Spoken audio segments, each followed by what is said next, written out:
the meeting, and we're going to ask that you remain muted during the meeting, except perhaps for some of the question and answer times that we'll have around the middle of the presentation at the end. But dropping questions into the chat is really a good way to get your question asked and answered as we go along. And if you do that, Tracy and Mac and Melanie and Barbara can give you not only a quick answer, but a really good answer to the questions you've got. And we can keep on with the presentation and have time for everyone to get their questions answered and to share with you the information we've got to share with you tonight. We are recording it, and after the meeting's over, we'll have this uploaded somewhere or the other, and we'll get you a link to the recording so that you can go back and replay it or whatever, particularly if you have trouble going to sleep at night. So with that, I'm going to let me go ahead and start a screen share. And well, actually, let's see. No, I guess I ought to go ahead and give you a real quick overview of what we're going to be doing tonight. This is something that's primarily for first-time pilgrims, people who are walking the Camino for their first time. We know there are a lot of Camino veterans possibly on the line, and we really appreciate your being here, and you're very welcome. But we're keeping it pretty basic to try to give those folks who are walking for the first time a very good general idea of what the Camino is all about and what's involved in walking the Camino. We're going to be focusing pretty much on the Camino Frances, although there are lots of other routes, and we will talk about a couple of them. But that's the most popular route for first-time pilgrims. So that's going to be the main focus for the meeting tonight. We're going to start out with a little introduction to the Camino, a little bit about the history of the Camino, some of the routes, some of the statistics about how many folks are walking and when they walk and all those kind of things. We'll probably stop after that for some questions if you have any, but then the second part of it, and really the part that may interest you even more, is a little bit about what it's like to walk the Camino. And again, we're really talking in this meeting tonight about walking the Camino. There are folks that bicycle it and people who go with tour companies, and those are all wonderful ways to do the Camino as well. There are people who ride horses and donkeys on the Camino, but we're really going to be talking about walking the Camino tonight. What a typical day is like, the food, the lodging, money issues, communications issues, and those things. We'll save lots of time at the end for your questions. I promise you that. I know that we can't cover everything that you might like to know about the Camino, and I don't know anyone who thinks that that can be done in an hour or a day or 2 days or a lifetime for that matter. But we're going to do our best to give you kind of that big, broad overview and to answer your questions as best we can. And looking down the road, I think maybe there's a part 2 to this where we'll get into maybe more detail about planning and preparing and packing for the Camino, getting down into some nitty gritty. So with that, I'm going to try to share the screen and turn it over to Mac in just a second, particularly once this gets up here, to tell you a little bit about who we are. Whoops. Yes, okay, I think you should be seeing a slide there, and a little bit about American Pilgrims on the Camino and about our Raleigh chapter. So Mac, you're on. Well, welcome everyone. I'm so glad you're here and you want to dig a little bit deeper into this wonderful opportunity. You can see the mission of the national organization, American Pilgrims on the Camino, is to foster the enduring tradition of the Camino by supporting its infrastructure. We really do that. We had a national gathering just a couple of weekends ago in Black Mountain, and American Pilgrims on the Camino supported albergues that had big projects that needed to be done to help them function. American Pilgrims on the Camino loves to gather pilgrims together. And so that's what that national gathering was about. Folks from all over the country who are planning to go on the Camino or have been. And one of the ways we do that is through local chapters like this here in the Triangle. There are local chapters everywhere. And you can see some of the things that we do. We gather, have coffee groups that gather and just talk informally about the Camino and what hiking experiences have been like, pilgrimage experiences have been like. Every other month we go on hikes. And Bob, one of our chapter coordinators, organizes that. And then we have chapter meetings in Raleigh on the other months, about 6 times a year, where we'll have various themes and have folks share their experience. Tracy just last month and a wonderful panel of women talked about what it's like to walk alone on the Camino and what it's like for women to walk on the Camino. It was a great presentation. We've got a wonderful resource library that you can borrow books from if you want to dig a little bit deeper. We do service projects such as maintaining the Mountain to Sea Trail here in North Carolina. If you'd like to have a mentor, we assign folks within the chapter to mentor folks who may be planning to go and walk and have a little bit more personal connection. So we are happy to pair you up with somebody who's been and has experiences that may be helpful to you as you plan. And so that is just a very high level 1.5-minute summary of some of the things going on with our local chapter and the national organization. Well, thanks, Mac. And we'll go ahead and get into the meat of it, but I want to remind you, go ahead and as we're going through all of this, drop any questions that you have into the chat, and Tracy and Mac and Melanie and Barbara can answer your questions as we go along, and then we'll take a little break probably in 30 minutes or so and see where we are, okay? So,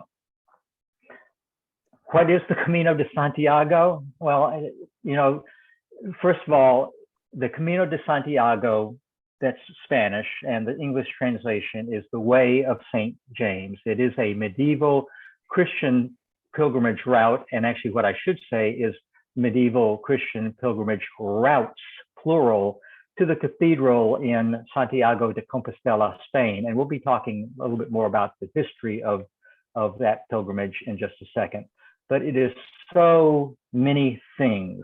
It is beautiful cathedrals, more than you could count all along the way. It is churches and chapels that you'll be passing multiple times a day as you walk along the Camino. It's going through fabulous cities in France and Spain and Portugal, Bilbao, and Santander, León, Pamplona, Astorga, beautiful cities all along the way. Sevilla, Toulouse, Oviedo, Lugo, and many more.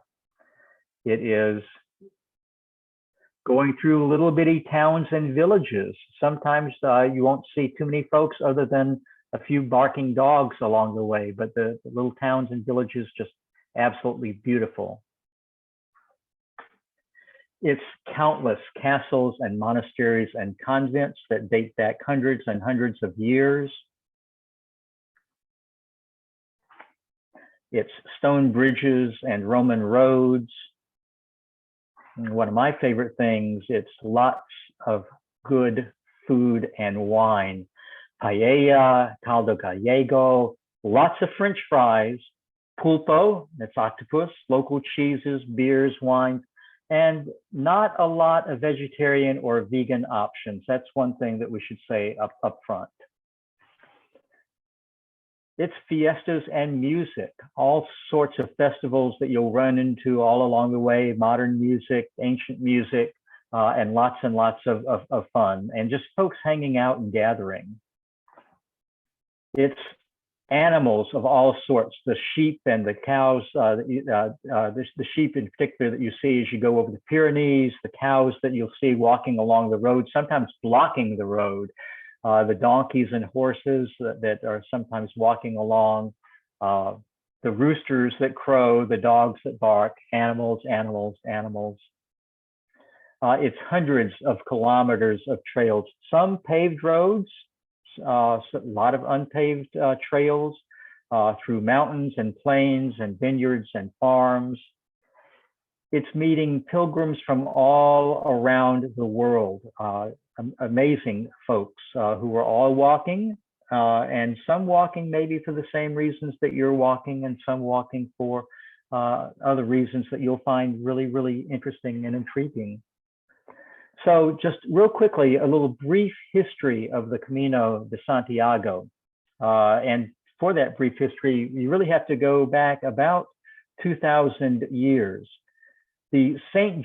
James, or San Tiago in Spanish, for whom the Camino is named, was a disciple of Jesus who, according to legend, and I want to stress according to legend, traveled to Spain to spread the Christian gospel. And again, according to legend, had a vision of the Virgin Mary near Zaragoza, which is in northern Spain, around the year 40 of the Common Era.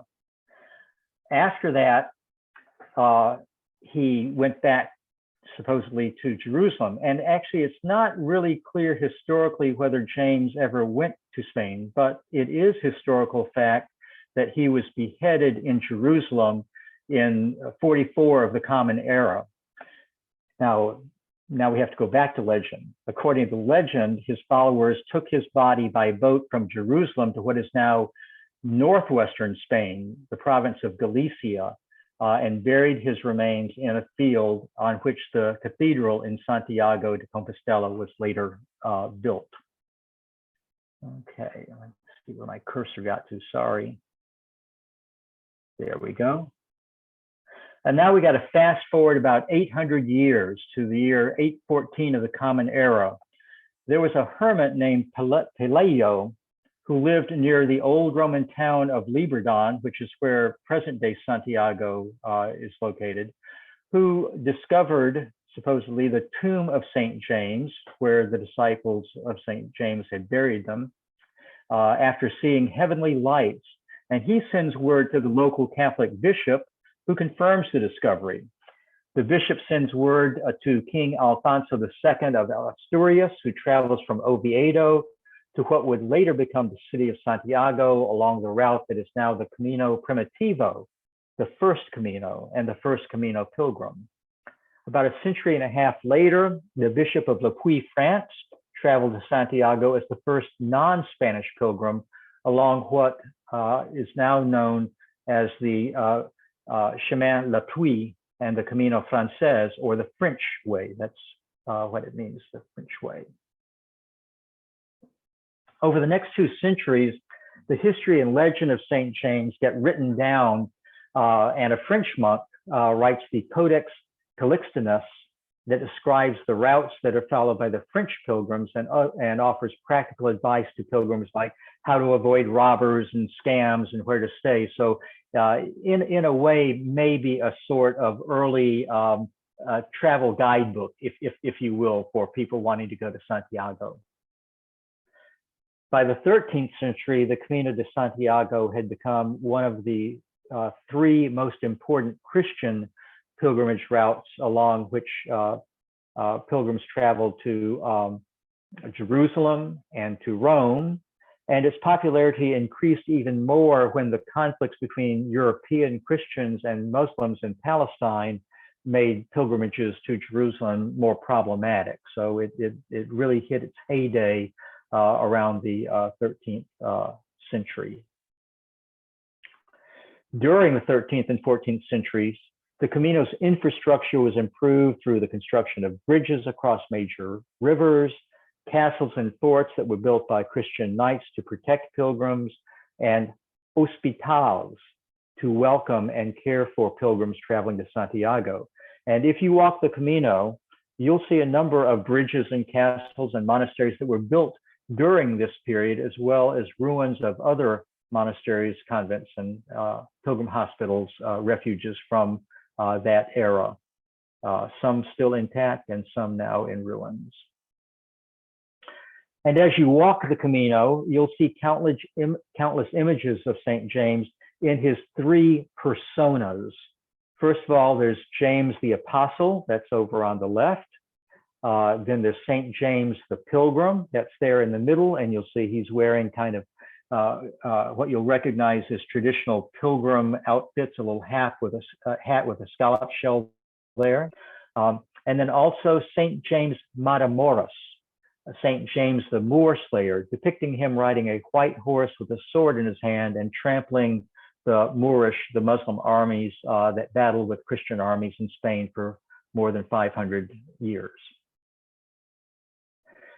Between the middle of the 14th century and the end of the 20th century, though fewer and fewer pilgrims walked the Caminos, four of the most important reasons for the decline of the Camino were the Black Death, the Spanish Reconquista and expulsion of the Moors from Spain in 1492, the Protestant Reformation, which undermined the authority of the Catholic Church and the granting of indulgences and venerations of relics of saints, and then the triumph of reason of the Western Enlightenment in the 17th and 18th century, as well as almost continuous war in Europe. And what that meant, though, was that by the 20th century, literally just handfuls, sometimes hundreds, but really just handfuls of pilgrims were walking the Camino every year.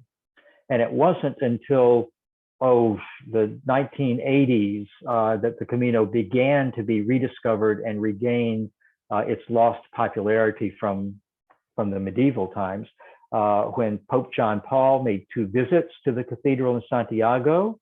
A local Catholic priest, Father Elias Valina, took on the task of marking the route of the Camino Frances by painting yellow arrows on walls and barns and signposts pointing the way to Santiago. The Camino was designated by the EU as a European cultural itinerary in 1987 and a UNESCO World Heritage Site in 1992. American Pilgrims on the Camino was organized in 94. Of course, many of you are familiar with the 2010 film, The Way, with Martin Sheen. And that was really a cultural and phenomena that had a big impact, particularly in terms of knowledge of Americans about the Camino, and resulted in a real bump in terms of the number of folks who walked. In 1987, though, for example, there were about 3,000 pilgrims that made their way to Santiago and got a certificate for having walked the Camino. By 2010, that number had grown to about 250,000. And up until COVID hit us, the Camino was seeing as many as 500,000 pilgrims walking some part of the Camino every year. So again, just a phenomenal growth over the last 35, 40 years. Now, when people talk about the Camino, they're usually talking about the Camino Frances, but in reality, there are dozens or even hundreds of ancient and modern Camino routes all across Spain and Portugal, France, Germany, and other European countries. I remember once, several years ago, we were vacationing in Slovenia, just kind of walking around this little village, and I looked up on a lamppost and I see a scallop shell, and sure enough, I walked a little bit further, and on the mailbox of a house, there was a picture of St. James. And it was a Camino route that went over the Alps and joined in with other routes for pilgrims from what used to be called Yugoslavia would have walked there. So just countless routes. The Camino Frances route in the over on the left will be one of the bright red routes there across northern Spain, and you'll see more of that in just a second. Here it is. The Camino Frances is in red going across the northern part of Spain. And you'll see some of the other routes there up along the coast, the northern coast, the Norte. The Primitivo that runs from Oviedo down to Santiago. I think that's marked in purple there. The Portuguese routes that are over in green, running south to north through Portugal. The Via de la Plata, the orange route there in Spain. And then a little tiny one up there, I think also in orange, way up in the upper left corner, the Camino Inglés, which is one of the shortest Camino routes. That's where the English pilgrims would have come across the ocean and landed in northern Spain and then walked over a week or so to get down to Santiago. Just a little bit more about some of the different routes. The Camino Frances, you see, starts in Saint-Jean-Pied-de-Port in France and goes to Santiago. Just shy of 800 kilometers. The Le Puy that I mentioned a little while ago is all in France, running from Le Puy down to Saint-Jean, almost another 800 kilometers there. The Norte along the northern coast, over 800 kilometers. The Primitivo, 333 kilometers, the Inglés, the Portuguese, and again, these are just some of the major routes there. If we look more closely at the Camino Frances, or the French way, people say it begins in Saint-Jean-Pied-de-Port, but it really begins anywhere you start, whether that's after Saint-Jean or in Paris or Tours or Vézelay or Le Puy or Germany or Belgium or anywhere else, anywhere that gets you down into Spain on the route that French pilgrims have walked for, again, more than 1,000 years. But there's the main Camino Frances running across northern Spain. If you walk that route, and if you start in Saint-Jean-Pied-de-Port, you'll have an interesting first day or two ahead of you. Down at the bottom, well, first in the upper left there, you see just what a beautiful little town Saint-Jean is. And you'll go up across the Pyrenees, the same route that Napoleon took when he invaded Spain in the early 1800s. It's a magnificently beautiful route. You'll hear the sheep bells and the cow bells and just these magnificent views. And you will be climbing almost 4,000 feet to go over the crest of the Pyrenees and then back down into Spain to Roncesvalles. After crossing the Pyrenees, the French way continues through Pamplona. You know, that's running the Bull's place in Hemingway, Papa. Over the Alto de Perdón, that's what you see in the upper left there, through the Basque Country, Burgos and Logroña, across the Spanish Meseta, nice picture of the Meseta there in the lower left, through León and up to the Cruz de Ferro, that's in the middle there, which is the highest point on the Camino, and also a place where pilgrims traditionally leave stones there to mark something that they want to let go of or leave on the Camino as they begin the Camino of their returning life.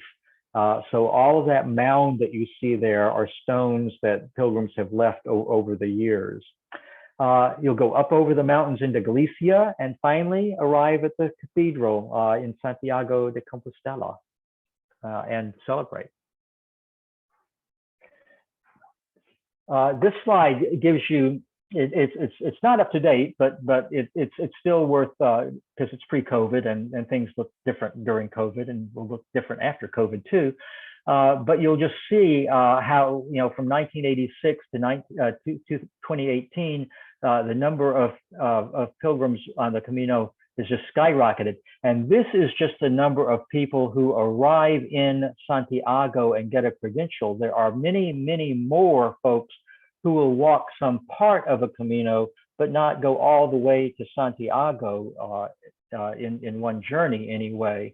And the little spikes that you see there that go up every 7 years or so, those are the number of pilgrims that walk during a holy year. And a holy year is just any year in which the feast day of St. James, which is July the 25th, falls on a Sunday.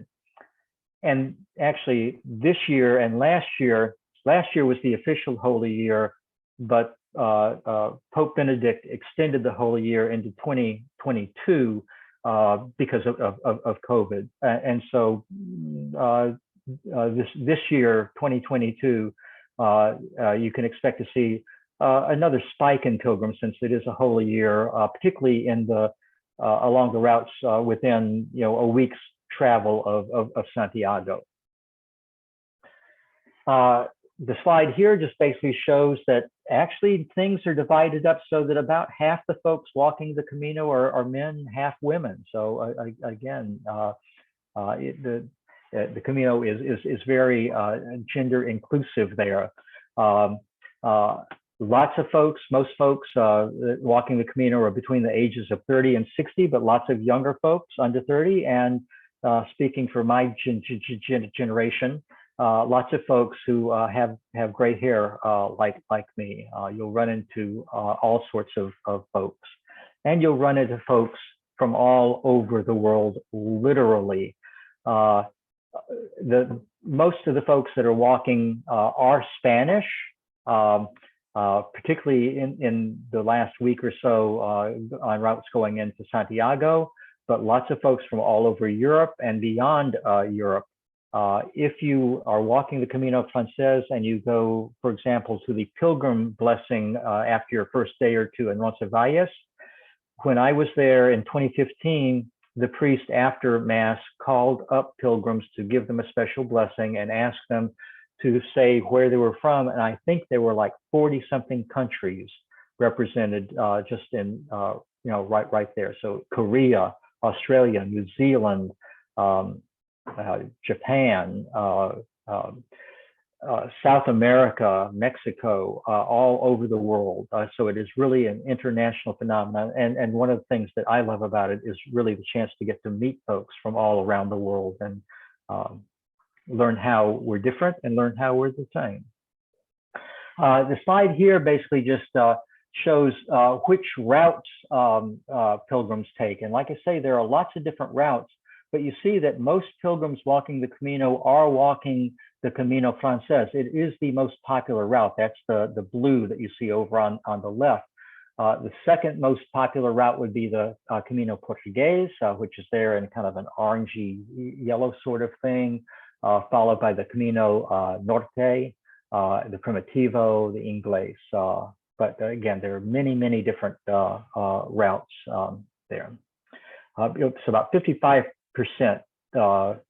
go on the Frances at any given time. In terms of where people start, you see the biggest slice of the pie there is Sarria. And why is that? It's on the Camino Frances, just over 100 kilometers from Santiago, because the requirement to get that official certificate, which is called a Compostela, means that you have to walk the last 100 kilometers of the Camino on any of those routes. So you don't have to walk, quote unquote, the whole Camino. And in fact, you can choose to start your Camino anywhere you want to. And you don't have to go, quote unquote, all the way on the Camino. It's your Camino, and you get to decide whether you're going to do it all at once or over a course of years, or where you want to start, or even if you want to go backward on it. When do people walk the Camino? Well, this chart shows you the, just based on the number of Compostelas that are issued by month, that summer is the high season. But lots of folks walk in the spring and fall, and spring and fall are wonderful times to walk. But folks can and do walk it year round. It's just that in the winter months and late fall and early spring, you may have trouble finding as many accommodations open. And of course, weather can always be an issue, but it's open year round. This just shows folks leaving from Saint-Jean-Pied-de-Port on the Camino Frances, and how that number's increased from 30,000 back in 2004 to over about 60,000 in 2017. So lots of folks starting there. And about half the folks, half of the pilgrims who started in Saint-Jean-Pied-de-Port walk all the way to Santiago. Others are walking part of it and will probably come back another year to walk some more. So I think that maybe this is a good time to just take that quick break I promised you, and see if Tracy, Mac, Barbara, Melanie, I don't know if there have been some questions that have been asked in the chat that you'd like to just lift up and say what the question was and how it got answered, or if there are other questions coming in that haven't been answered that you'd like to just offer, and we'll see how y'all will answer those for us. John, one question that I haven't gotten to yet that was for everybody is, if you're not gonna carry your bag, what are your options? Well, we are going to be getting to that in the second part, so hang on. The best is yet to come.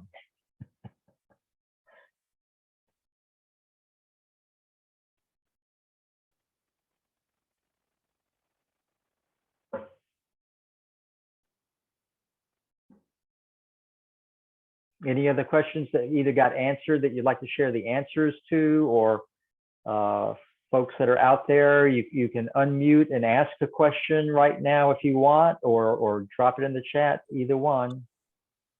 And if not, we'll get to the really fun part in just a sec. Hi, I have a question. Is it all right? Go. Okay. And I know this is probably very open-ended, but I'm only able to do a section because of just time constraints. So I'll have about 18 days.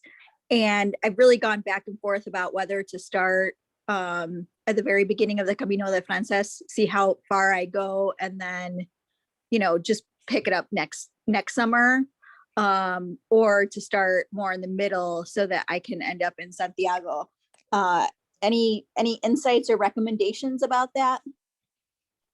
Well, Mac, I know you might have some thoughts, given both Portuguese and going from Astorga. So you want to at least share your answer? Yeah, I've done both of those. I would say specifically to the Frances, and this is just very individual opinion, I think there's so much enthusiasm from Saint-Jean-Pied-de-Port that sometimes from that quote unquote beginning of the Frances, there is a little bit more openness among the masses to get to know other people there, and the enthusiasm of starting there. Whereas starting in Astorga, which I did last summer with my daughter, sometimes people have formed their little Camino families by then. Okay. And but having said that, I thought everybody was great on each of my trips. So I would just say the energy starting in Saint Jean is really high, and there's a lot of openness at that stage. And I think people have more energy because they haven't walked that much yet. So that's my very individual take on that.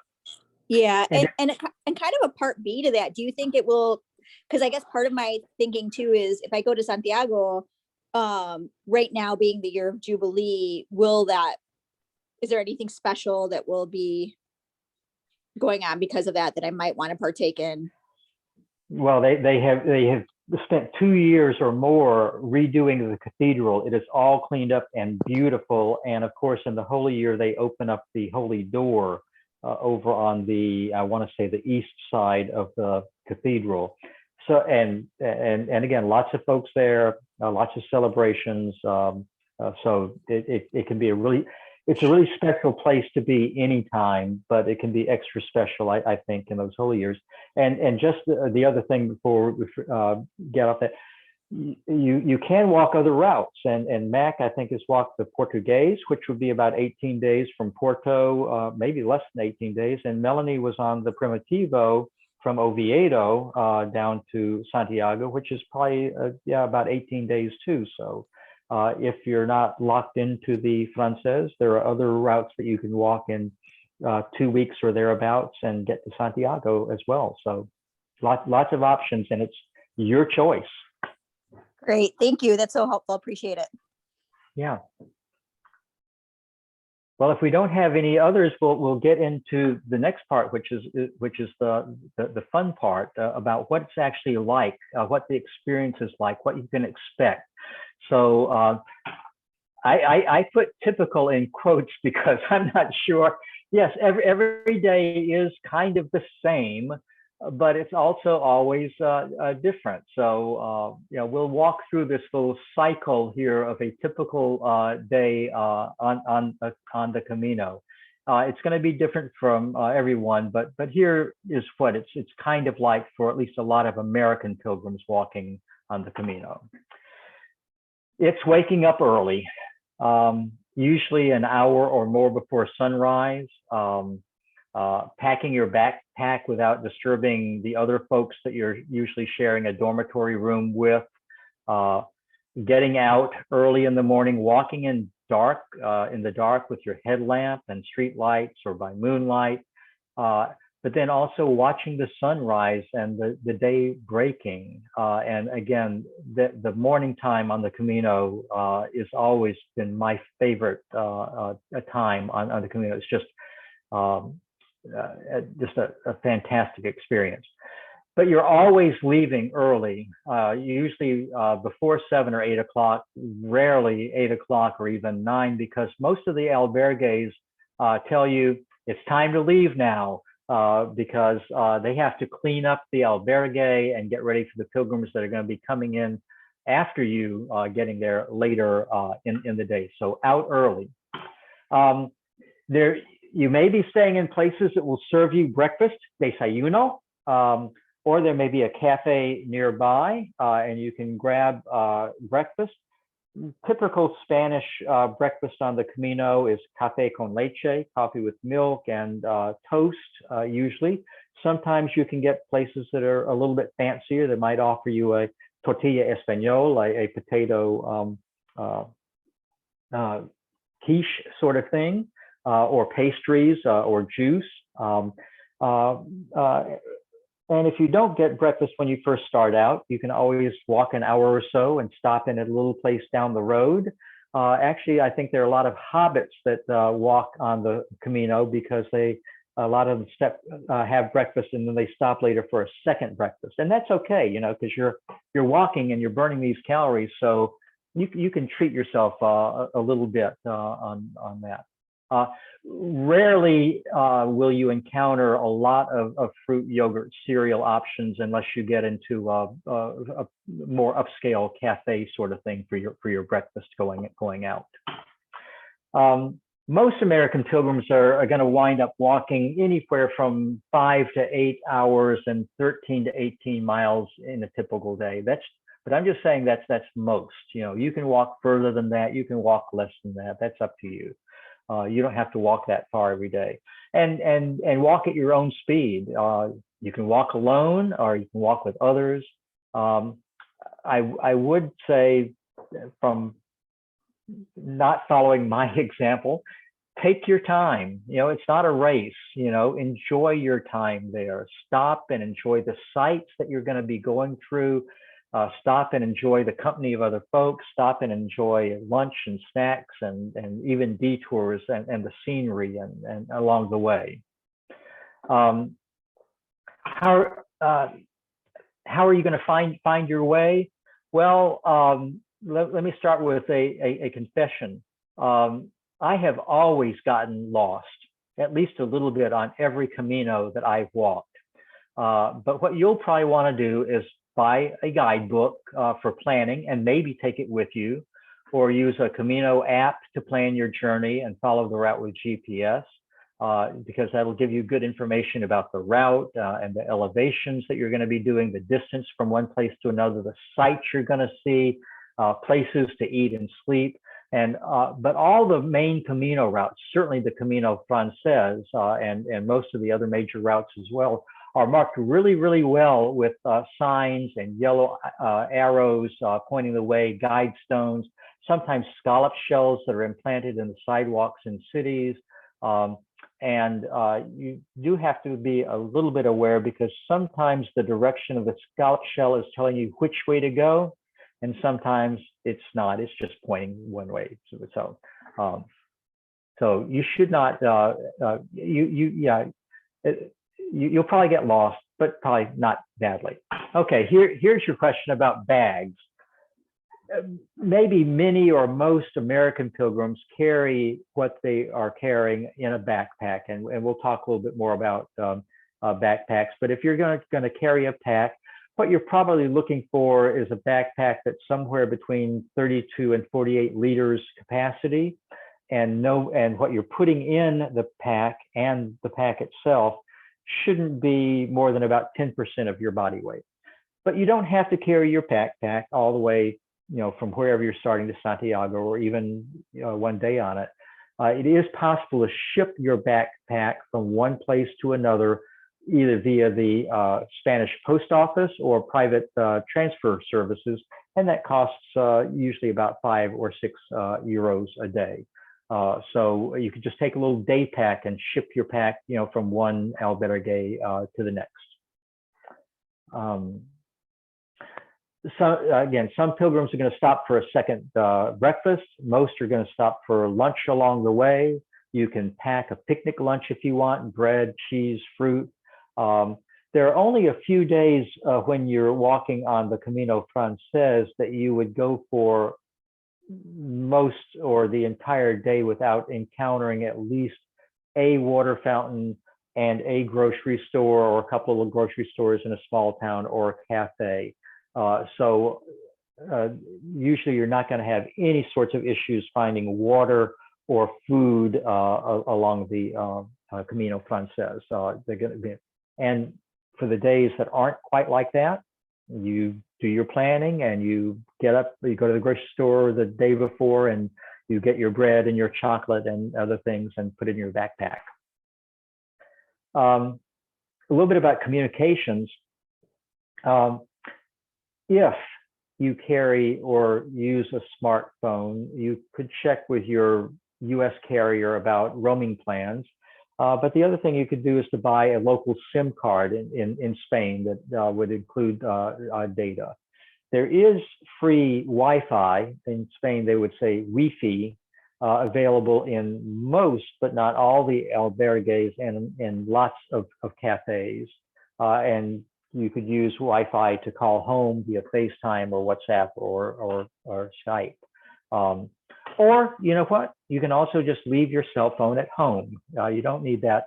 In post-COVID days, or almost post-COVID days, though, I'll say that it is a little bit more necessary sometimes for some folks to have a phone to call ahead to make reservations in albergues. So that's one thing to keep in mind. And we'll talk a little bit more about COVID in a bit. While we're on the subject of communications and transport services and such, a quick word about money.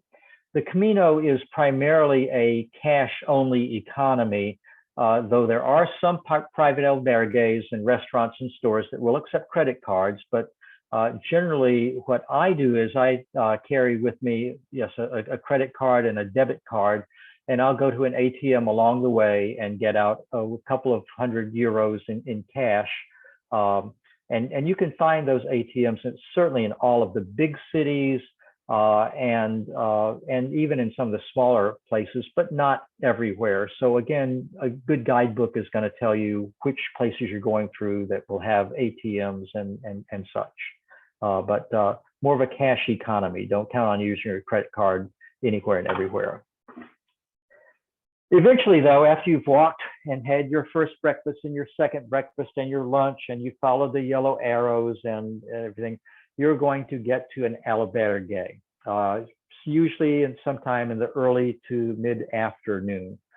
A lot of albergues along the Camino Frances don't open up until 2 or 3 o'clock in the afternoon. So if you get there early, the etiquette would be to queue up either in person or by putting your backpack in line to hold your place. So you see here in the pictures a couple of folks hanging out in the albergue, in front of the albergues, waiting for things to open up. On the left, people have lined their backpacks up so they know who's in line first.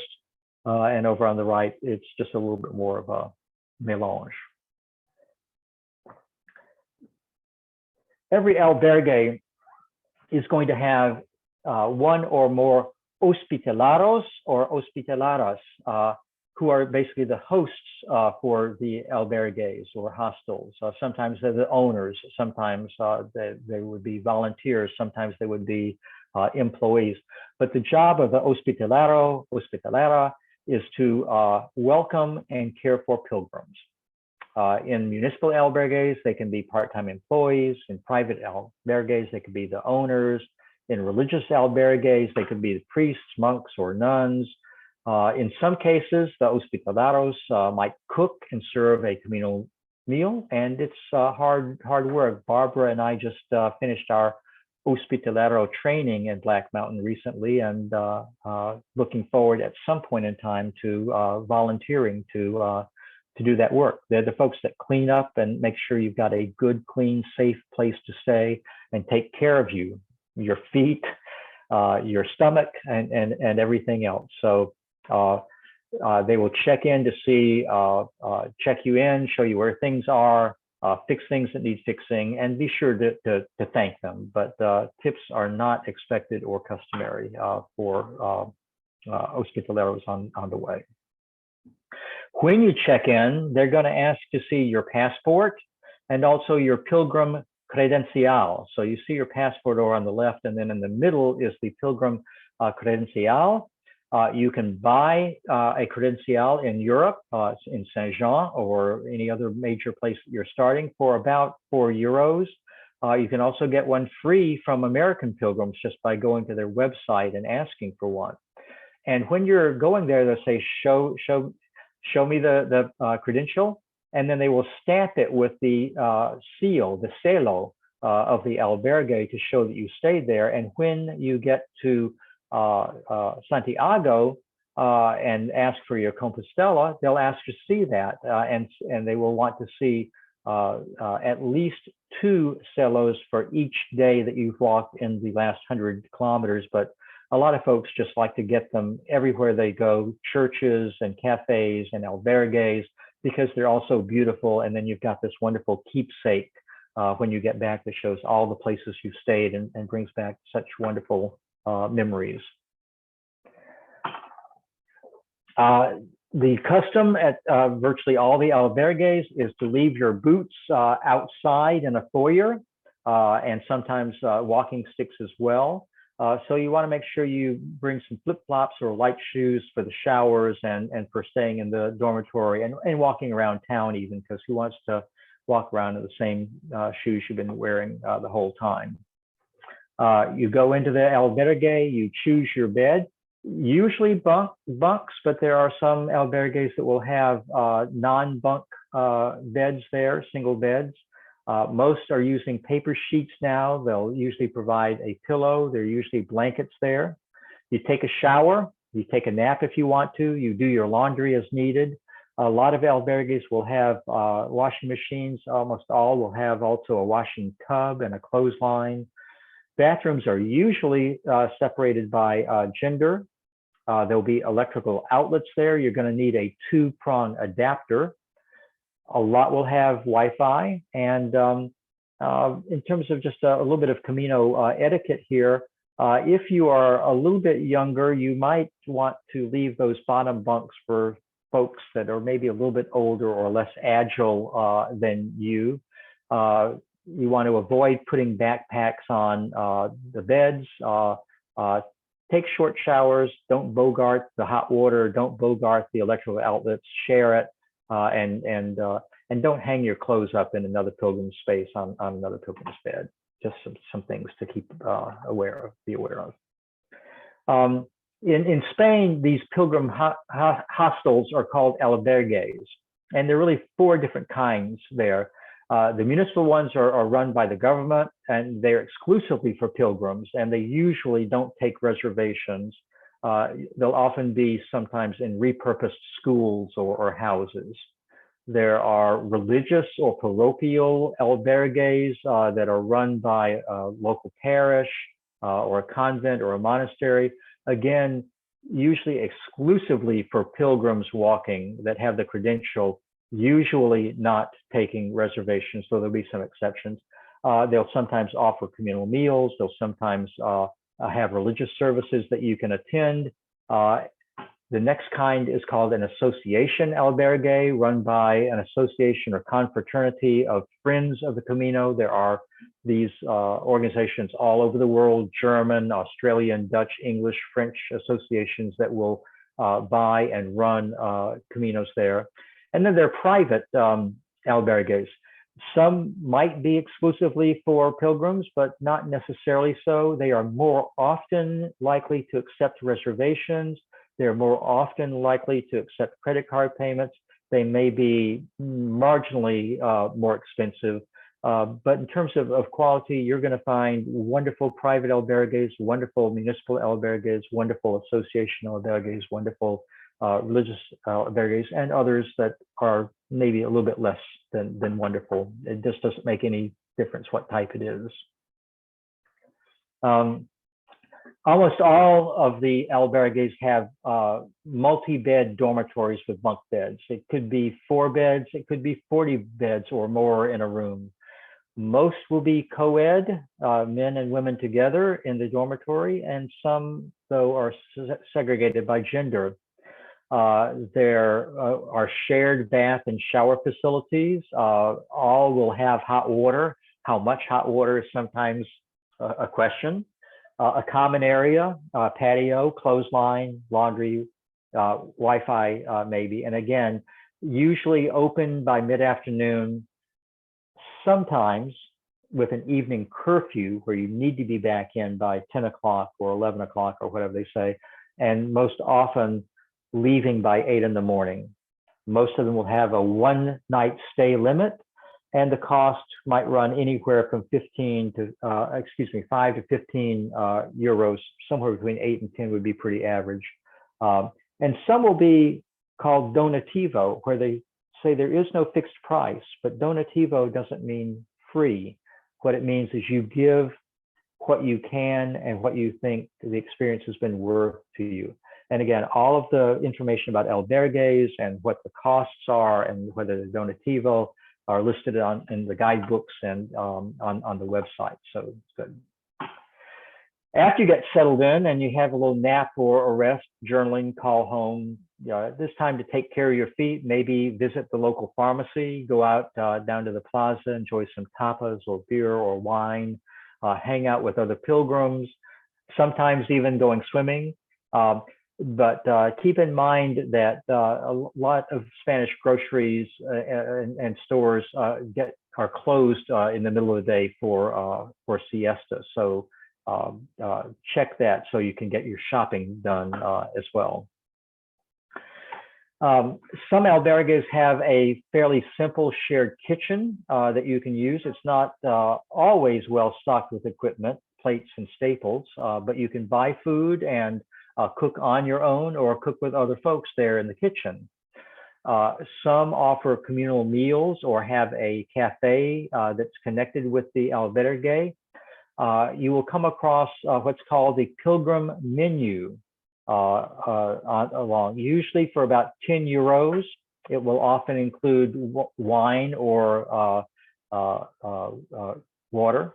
You can take your pick. Salad or soup for a first course, meat or fish or sometimes pasta, lots of French fries almost all the time with everything, and dessert. And along the Camino Frances, you can expect a lot of the communal meals and also the cafes and restaurants that you'll see to operate on hours that are pretty much like American hours, but Spanish folks usually eat later in the evening. So a lot of the restaurants may not even open up the kitchen until 8 if you're looking around for a restaurant there.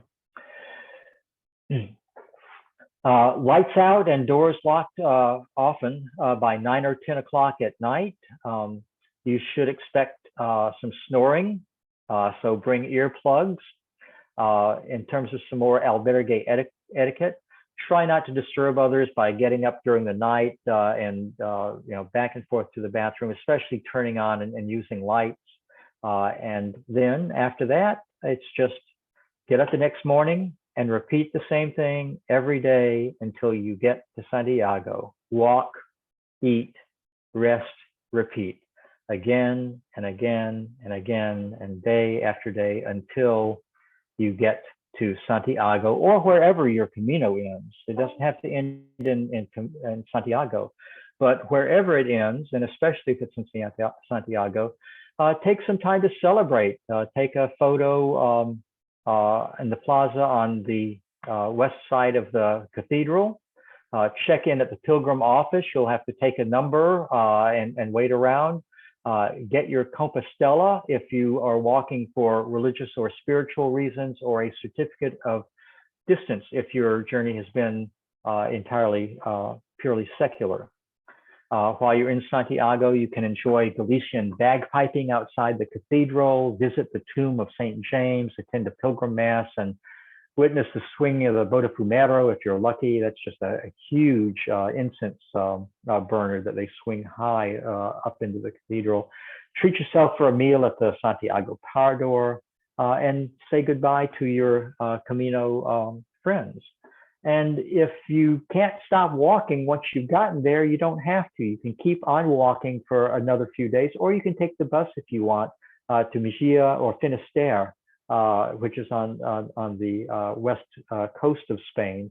And Finisterre means end of the world. And actually, here's a picture over on the left of Melanie there at the lighthouse at Finisterre. Just some quick words about COVID. You see the pilgrims with the masks there. COVID has impacted and still impacts both the Camino and pilgrims walking on the Camino. A lot of albergues are operating at limited capacity, and there's some that have closed temporarily or maybe some even permanently. There are more and more albergues that are accepting bookings, reservations ahead of time, and many more pilgrims than in the past are making it a practice to call ahead for reservations at least a day or two ahead of time rather than winging it. And I know that for folks who go on the Camino wanting it to be a very free, unstructured, spontaneous experience, that's really hard. But that's a piece of the reality that COVID has brought us. There are fewer albergues that used to do communal meals that are still offering them, and fewer that have kitchens that are allowing open use of their kitchens.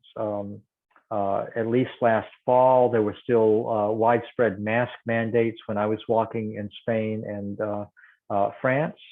And then you'll also, at least for the time being, need to be thinking about what the entry requirements are COVID-wise to get to France or to Spain or to Portugal or wherever you're starting, and also what the re-entry requirements back to the US. And again, on the American Pilgrims website, you can always go there, and they've got some really good information about what you should know in terms of COVID going on with the Camino. We're getting close to the end here, but just want to ask a couple of questions here. So now that you've seen all of this, why would anyone want to walk the Camino? Well, there are so many reasons, and so many different reasons. and your reasons and Max and mine and Tracy's and Barbara's and Melanie's and other folks may be the same and may be different. For a lot of folks, though, they find themselves on the Camino because they're in some way at a fork in the road. Maybe it's the end of a relationship or the end of a job. Maybe there's some decision about the future that struggling with, and walking the Camino as a way to really think about that and where the path will take them, their life path. Many folks walk for spiritual or religious reasons. Some walk purely to get in shape. For some folks, it's just a new challenge in life. For some, it's all about the history and culture of Spain, learning and practicing a foreign language, just having a break from your daily life, connecting with nature, meeting folks from other countries, or just, checking off that box in your bucket list if that's what's on there. How you go about planning your Camino? Well, some of the questions that you want to ask yourself is how much time I have.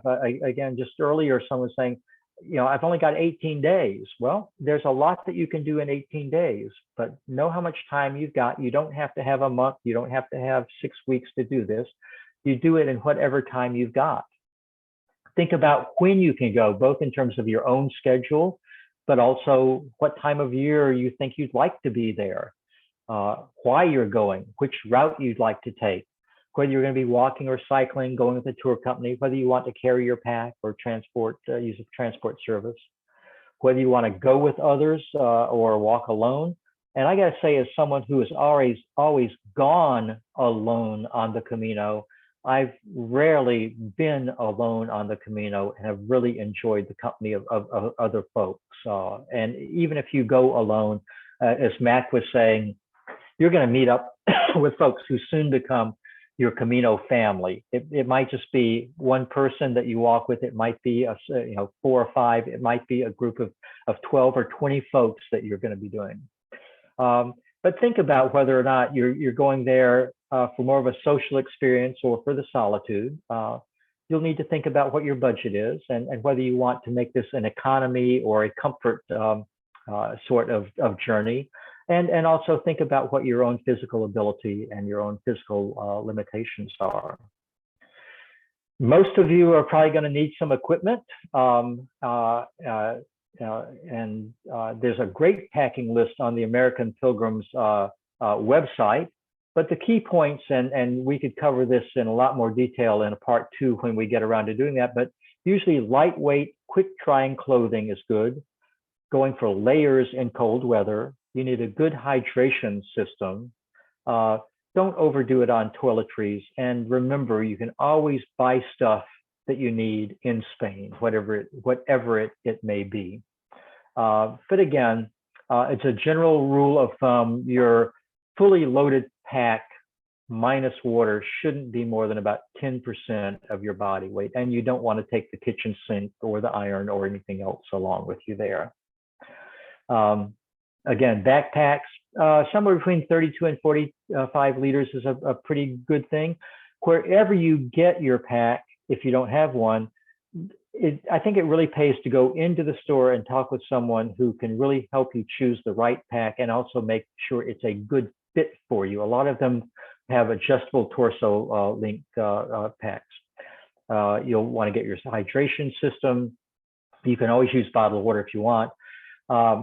You don't have to carry a sleeping bag unless you're doing it in winter. Sometimes a sleeping bag liner is good. I never used hiking poles before I went on the Camino. Now I always use them. You'll want to get 2 or 3 changes of clothing, long sleeve, short sleeve shirts, long short pants, underwear, probably a fleece sweater, except maybe in July and August, certainly a hat or cap, because the sun out in Spain can really get hot. You'll get burned for sure. 4 or 5 pairs of socks I don't think are too much, at least not for me. And then in terms of shoes, it's such a matter of personal preference. Some folks wear boots, others wear hiking shoes, some go in sandals. I've seen people walking in flip-flops. I've seen people walking barefoot. You'll need some rain gear. probably poncho or rain jacket, and a headlamp is another good thing. If you're thinking you might want to be going, I'd say it's never too early to start walking, and walking regularly, at least a few times a day, a week, that is, and working up to where eventually you can walk somewhere. I would say, this is my own training thing, so take it with a grain of salt, but at least 8 or 10 miles a day for at least a couple of days in a row, and some elevation, and carrying your pack so that you get used to carrying it, and even walking in the rain to see how your rain gear is going to work. It never hurts to speak the language of the place that you're in. So if you're fluent in Spanish, good for you. And if you're not, learn enough Spanish or French or Portuguese wherever you're going to be going, so you can at least begin to make reservations and ask and understand directions and transportation and order meals. Maybe about the last thing here is about how much might it cost. Well, again, that depends on you, and it depends on whether you want to go economy or a little bit more comfortable, whether you've got equipment or you need to buy everything, the cost of your airfare, but just somewhere around, it could be anywhere from $10 to $65 a day equivalent for your lodging, depending on where you want to stay, in albergues or hotels, 20 to 40 days per person for the food, and then the rest of it is just the clothing and equipment you buy and travel. So a couple of resources to share with you. Again, American Pilgrims on the Camino has just wonderful stuff on their website. The address you can remember easily, americanpilgrims.org. There's a great forum, the Camino de Santiago forum, where you can go on and ask questions and learn from really a worldwide pilgrim community, anything about anything you want to know. Mac mentioned we have our Raleigh chapter Camino library that you could check out resources from. And then you can always get in touch with us and our website at the web address you see there. So just remember, it's your Camino. There is no single right or wrong way to do it. It's your experience, your journey, and your way. So now let's just see what questions you have that you would like to get answered. I'm going to stop the screen share here so we can see folks a little bit better, and I'll bring up the last slides at the end here. John, I have a question. Brian and Tricia from Swansboro. So the albergues, do albergues frequently offer single rooms for couples? Some will, but that I wouldn't count on that being the case everywhere. If you're wanting single rooms for a couple, then you may have to upgrade your accommodations to the pensiones or casa rurales or things like that. Partners in crime, anyone want to add anything to that?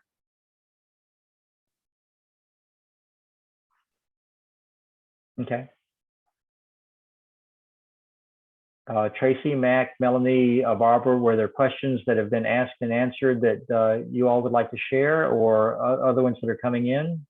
I was going to add to that answer about the rooms, that if you use the John Brierly guidebook, you understand how to use his code to show you how many rooms are available and how many beds are in them. And if there are some that have fewer beds, you'll be able to figure that out. Thank you.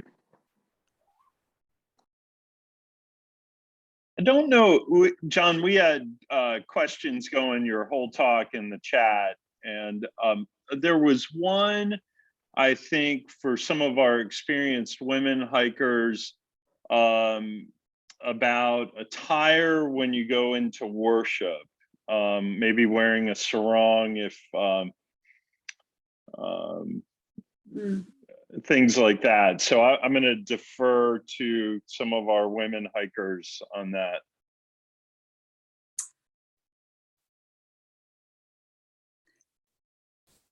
I would say I think it's a good idea.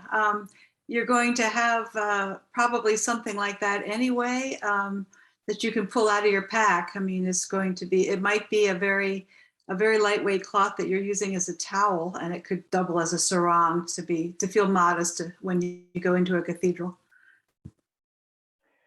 And I think for the most part, the sensitivity is around bare shoulders and too short shorts or skirts. I would agree.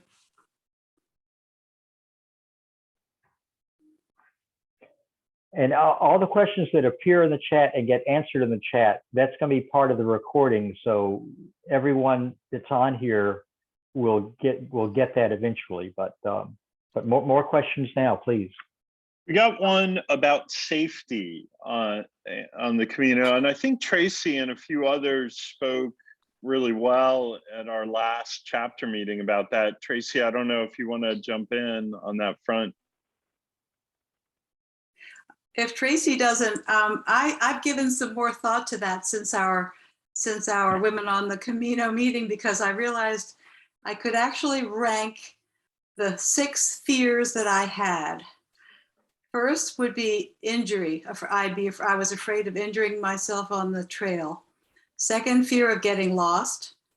Third, not fitting in socially. 4, getting hit by a car. 5, being robbed. And 6, being assaulted. And so I looked at that list and I thought, well, anywhere I am, I'm afraid of those things. So maybe the Camino is really not much different than the rest of life.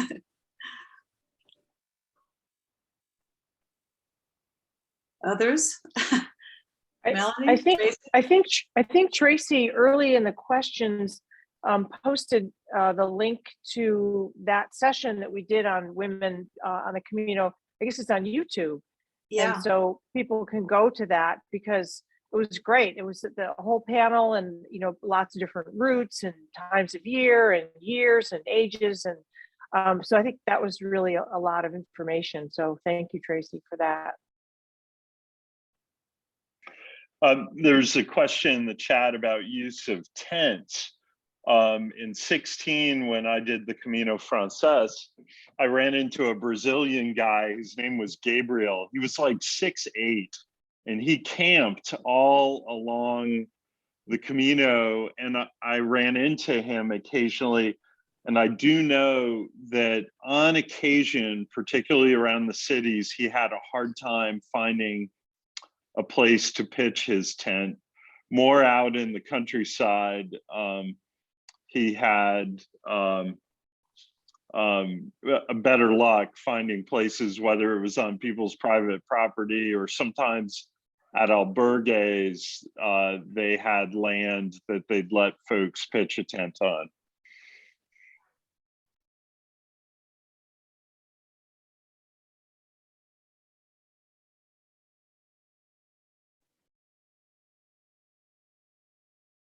Can I ask the experienced folks, what are a few of the best apps for the land navigation piece? John, you were referencing that during your discussion. Well, I'll give you 2 to start with, and there are certainly many more. But one is just called Buen Camino, and it has at least 24 different routes. It shows you the elevation. It shows you the towns you're going through, what facilities are available, the albergues with the email and phone numbers, and how many beds and all these things. And the other is a set of apps called the Wise Pilgrim apps. They have a different app for not every Camino, but at least 6 or 8 or 10 different ones there. So you could go and get the Wise Pilgrim Camino Frances app, or you could get the Buen Camino app and just select the French way. Those 2 good ones. I use both of them all the time, and they're similar, but they're enough different that I find things I like about one and the other, and so I just use them both. And Buen is B-U-E-N. Mm-hmm. C-A-M-I-N-O, Buen Camino. Mm-hmm. Yeah, I agree. I agree with Buen Camino. I used it last fall and I got lost as John did, and Buen Camino will get you right back on. We got a question about how high the risk is of being hit by a bike. If you're a slow walker, can you have somebody else save you a spot in an albergue? I think generally the answer is no to that. And then where you store your packs in the albergue, if there's hooks to hang them on sometimes, but generally you'd lean them up against the bed or a wall on the floor, I think. Bike, I never felt like I was at risk of getting hit by a bike. Generally, the bikers are pretty good at, saying coming on the left or the right, but you do have to be a little careful with that on occasion, I think. Others on those questions? Sometimes there are cabinets for you to put your pack into.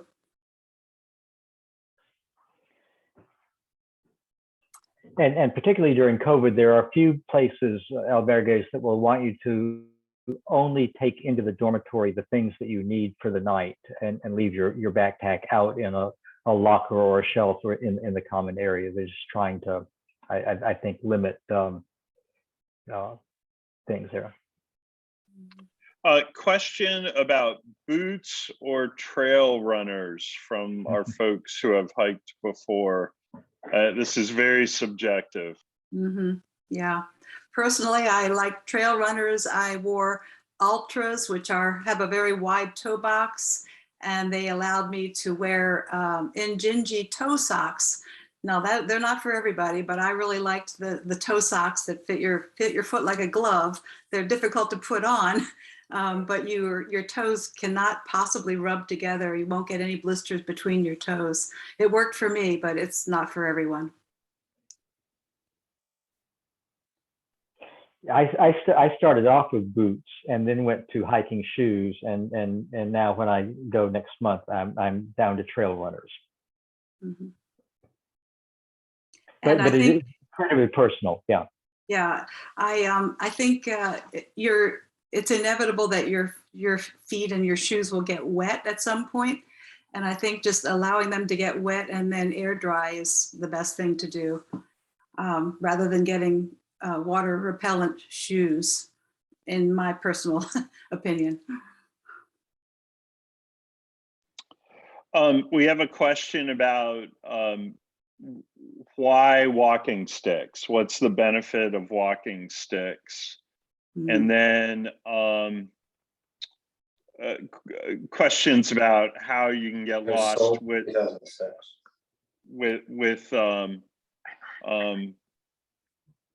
the way the markers are. How do you get lost? Anybody want to jump in on that? I think the cities sometimes are harder to negotiate because there are businesses in the city, and sometimes they want to guide you to their businesses as opposed to the way. I think when you're out in the country, it's a little less confusing, but sometimes there are alternate routes where you have to make a choice, and it's good to have a guide with that. But others want to jump in on why walking sticks? I'll jump in on walking sticks. So they help distribute the weight in your body a lot more efficiently. And so it's really important you actually stand better and you're actually keeping the pack weight over your hips. So it's good for balance, and it's also good just for ergonomics. And then when you're going downhill, they're very helpful to kind of just make sure you're feeling steady. I wouldn't hike without them. I think that they're really very important. Also on the downhill, Tracy, I think they really save your knees because you're able to put some of the weight on your shoulders, on your arms. For sure. Yep. There's a question about the right of way between bikers and pedestrians. and laws on that on the Camino. Does anybody know about that? I don't know. My answer is I'm not going to insist on the right of way if it means I might get run over by a car or a bicycle. Mm. My body grants them the right of way if it saves me. Question about how much water did you typically find you had to carry to make it from fountain to fountain? I carried one of those big liter things. I felt like water was generally very available, and so I didn't need to carry two. I used the smart water bottles, which are really, really light, and I found I only needed to carry one. That's how frequent most of the time the fountains were. Mac, I completely agree with you on that. And I felt like water is really heavy, and I was not really thinking that's, the lighter your pack, obviously the better. So yeah, the smaller the bottle, and you will find water everywhere. Mm-hmm. On the subject of water from the experienced folks, we're reading about bladders. It's like a water bladder that you carry on your back. But sounds like you guys are all, and ladies are all on board with water bottles, huh? No, I've used a bladder, and yeah. Yeah, I use a bladder system with with the hose, because I just find I don't drink enough if I have to reach back for a water bottle. So I got at REI, a lot of folks have mentioned as their place to go for packs and equipment, and I agree. I just got a heavy duty one, and there's one that has kind of a handle that makes it easy to fill, because if you're filling, you can be filling it from the spigot in a little tiny sink in a cafe. But you can also just buy plastic water bottles from the tiendas and put them in your pack. Mm-hmm. But I agree, there's plenty of options and locations for water. That's not something that you need to worry about. It's just finding your preferred system. Yeah. I think the last thing I'd say on that is that what you want to do as you're training is you're going to find out how much water you need, and you're always going to want to err on the side of being hydrated. Dehydration is a serious problem, so you need to know your body and drink before you get thirsty too. And I'm sorry, Barbara, go ahead. Oh, I was just going to say that for me, my pack had two small pouches right on the hips. So I carried very tiny little the kind of water bottle that you're given on an airplane. I had those on both sides that I could easily reach without having to take my pack off or anything. And then I could resupply them from a larger bottle that I kept in my pack. And since the bottle itself is not going to weigh anything, you may as well have a large bottle and have it only half full if that's all you need. But if you sense that there's going to be a long stretch between fountains, then go ahead and fill it up. So we have questions about weather and what resources can we use to discover the typical type of weather during the month we hike. Anybody want to hit that? And also, while you're hitting on that, snakes, poison ivy, things like that? I've never seen a snake. I don't remember seeing poison ivy. And weather, the best thing is, again, a lot of the guidebooks are going to tell you a little bit about the weather in different regions of Spain. There are lots of apps that will give you, temperatures and rainfall for any location across the globe. Galicia in northwestern Spain is going to be a little bit wetter than you'll find compared to, say, southern Spain, and wetter sometimes in the spring or in the fall than in the summer. So look at it, but you're going to get weather. You will get weather. We've probably got time for just a couple more questions, and then we'll just do a little quick wrap up and And again, probably haven't answered all your questions, but I hope we've at least gotten a good start on it. Yeah, any other, maybe one or two more to wrap us up here? John, there's a question about first aid kits and any recommendation over how you packed in terms of first aid. I'm fairly sparing on that because again, there are pharmacies. You can go in. Pharmacies in Spain are different than pharmacies here.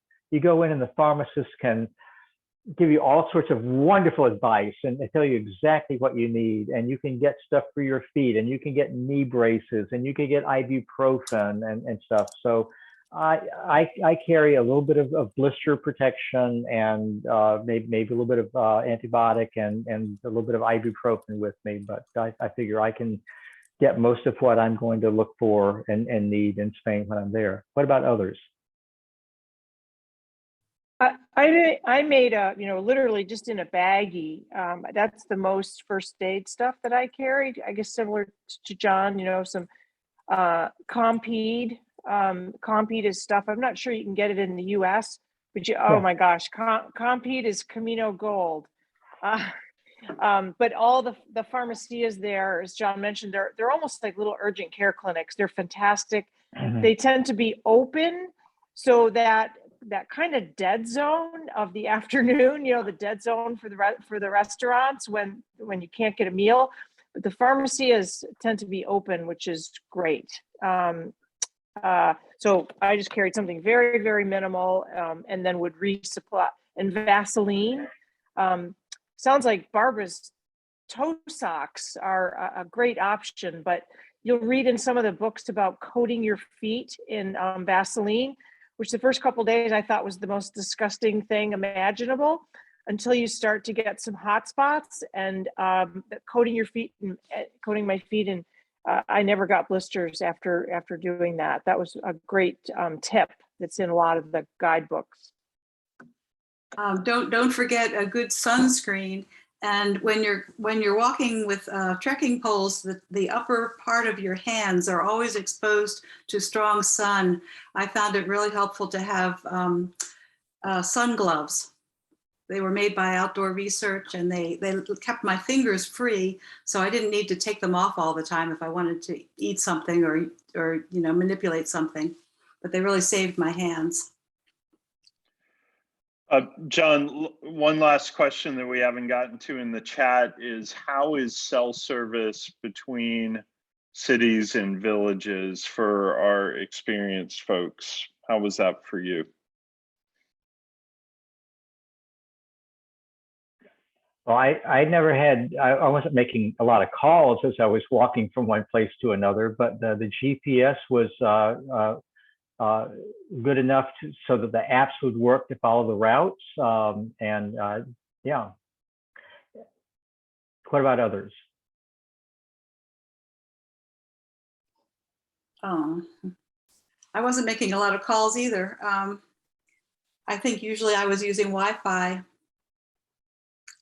but T-Mobile, I had T-Mobile, and it was I had a good plan that carried over to being in Spain. Yeah, I didn't have to get any kind of a chip or anything. I have Verizon, and I just triggered the international plan, which if you use it is, I think, $10 a day. And some days I just would, turn my phone off essentially and not use it at all. But there was cell service everywhere, even in pretty remote mountain regions. It's pretty amazing. So cell service was good in Spain. Well, let's go ahead and wrap up. Then I want to thank all of you who joined us. We've done this before, just in our own little chapter here in the past. But this is our first time trying to offer it by Zoom and extend it beyond our area here. So I hope it's been useful for you, and would love to get any feedback from you about how the experience was. Would also love for you, particularly those of you who are in the central eastern North Carolina area, to sign up for our email newsletter. The web address is right there, bit.ly/Raleigh Camino. That will get you on our newsletter list with all the information about our activities. We'd love for you to come and hike with us. Bob puts together hikes about every month. Again, usually, in central, eastern, Piedmont, Carolina. Come to one of our chapter meetings or a coffee meetup. Ask for a Camino mentor. We'd really love for you to get connected with the Raleigh chapter, particularly if you're in our neck of the woods here. And again, some special thanks. I got inspired to offer this because I saw what some other chapters of American Pilgrims all across the country had done like this, and used some of their materials putting it together. The Boston, Charlotte, and Colorado chapters especially. So thanks to them. And that's all I've got, except again to say thanks so much to you all who attended, and also to Tracy and Mac and Melanie and Barbara for being here and contributing to this. You'll get an email that will sometime soon-ish that will have the link to the video and the chat and everything. So again, I hope it's been helpful, and we'll all wish you buen camino for your upcoming journeys. Okay. Thank you. Yeah, buen camino. Take care. Good night. You know. Good night. Thank you.